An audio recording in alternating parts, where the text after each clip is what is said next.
All right, so today I want to do another update of the cases in both Alberta and Canada, and then talk about a few other important things that I've seen over the last day or two. So anyway, let's get right into it here.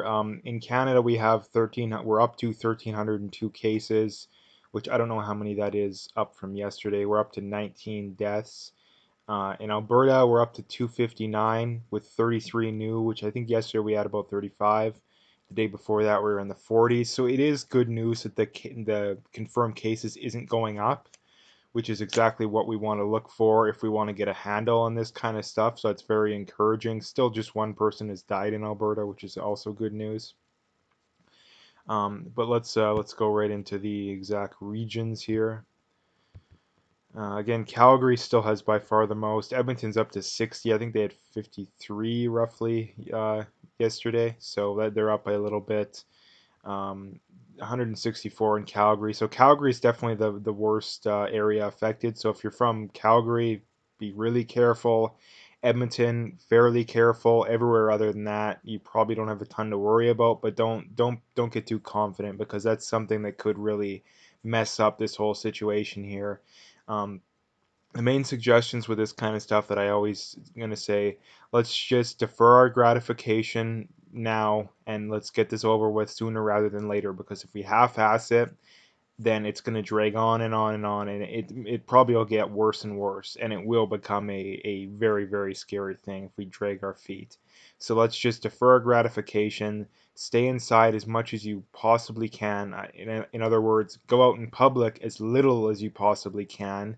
um, Wash your hands, clean as much, like that's now is a good time to, if you haven't done it recently, clean your house, everything top to bottom. If you got time off, and not only that, a lot of time off, what more, what, you don't really got much to do, so it's something that'd be smart to do. And like I say, spend as little time in public as you possibly can, and then wash your hands lots, basically. And yeah, that's basically the best tips that I've heard, at least keeping it simple. So anyway, I have a few more things I wanted to bring up here, and then I will leave it there for at least this video. And like I say, like as of late, I'm gonna put out a second video later today, so keep an eye out for that. So like I say, let's talk about a few other things here. This is from John Bolton, who personally I disagree with on pretty much everything, but he is right on this kind of stuff, or at least right on this. And it got 66,000 likes on Twitter, so it definitely went very viral. So I wanted to talk about it. Anyway, China silenced coronavirus whistleblowers, expelled journalists, destroyed samples, refused CDC help, and concealed counts of deaths and infections. It's fact that there was a massive cover up. China is responsible. The world must act to hold them accountable. And I know I always bring this up, but I have to drill this home because there's still so many people that don't seem to get it. That China is exclusively responsible for this. Communism exclusively responsible for this. And we need to drill that point home, because if we don't learn our lesson from this kind of stuff, it's going to happen again at some point. It's guaranteed going to happen again at some point. And it's like the old saying goes, when there's a lesson to be learned, you either learn through bitter, cold, hard experience, or you listen to people, you listen to reason and evidence. And people seem to refuse to listen to reason and evidence no matter what. And like I say, if we don't learn from it, it's going to happen again. Anyways, getting to the next thing here, I want to talk about these two main things. Actually, one other thing too. Um, so you always, this is kind of a little bit off topic, but you'll understand why. Um, you're always taught in school the idea that the Europeans intentionally affected natives with smallpox, which is a complete lie. There's absolutely no evidence of that, namely because the concept of germ theory hadn't been discovered yet. Um, and this is something taught in school, and it's meant to cause hatred of whites, basically. But yet China intentionally infected the entire world.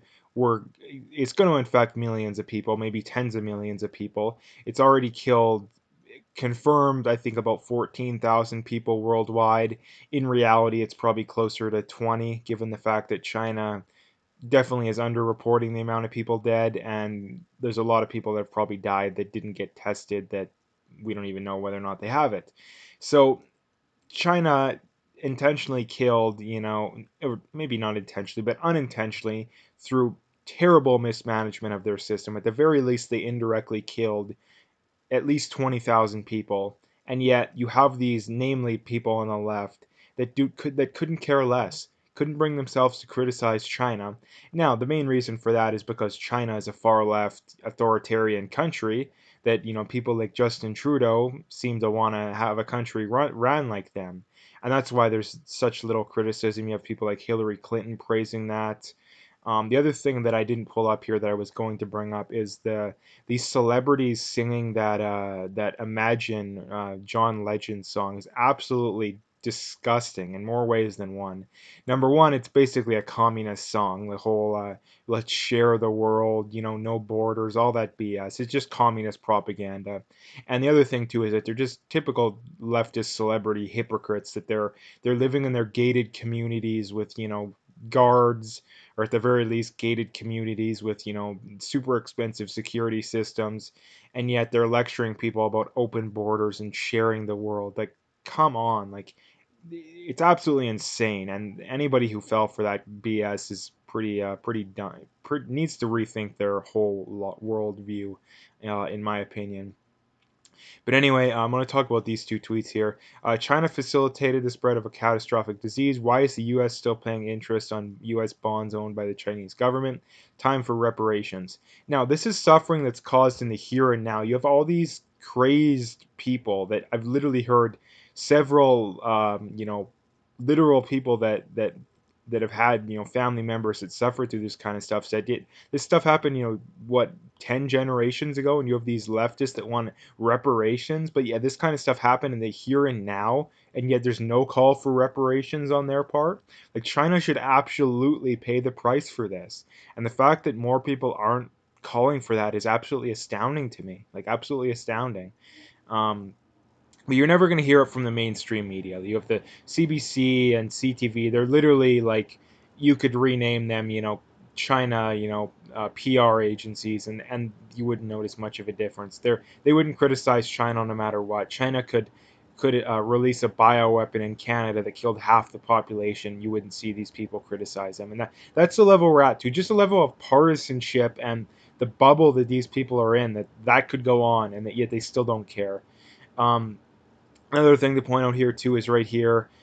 Think of the trillions of dollars wasted on global warming hysteria. This is why you have no money during a pandemic. And it's like I said, this we could have easily gone, not easily, but much easier got through this if the government hadn't ran massive deficits, spent money on useless crap, namely, global warming research. Wasted. Another thing to point out too would be useless wars, the foreign wars. Namely the states, but Canada's, wasted a decent amount of money on that too. Wasted tons of money on that. If we would have kept that, now the difference between that I want to point out too is that the left criticizes them because they want to spend that money on socialism. The people on the right that criticize that want to save that money. So there's a massive difference here. The left would blow that money on just as useless a BS as what it's currently being spent on. So don't take their word for it.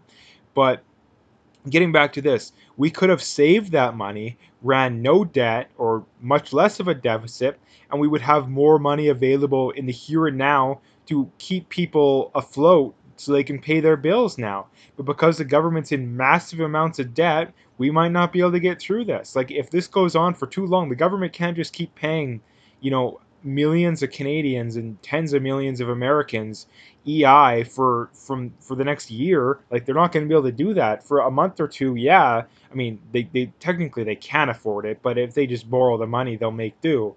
But we can't do this over and over again. Like, we need to learn this lesson, and like I say, that's the biggest thing that bothers me with this whole thing that's going on right now, is that people aren't going to learn their lesson. I'm very confident that people aren't going to learn their lesson.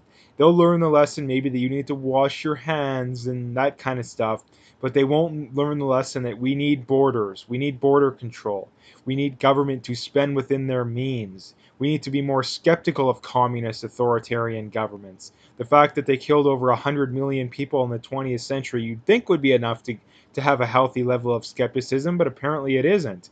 But anyway, that's the other thing. The last thing I wanted to talk about here is coronavirus is more deadly for men.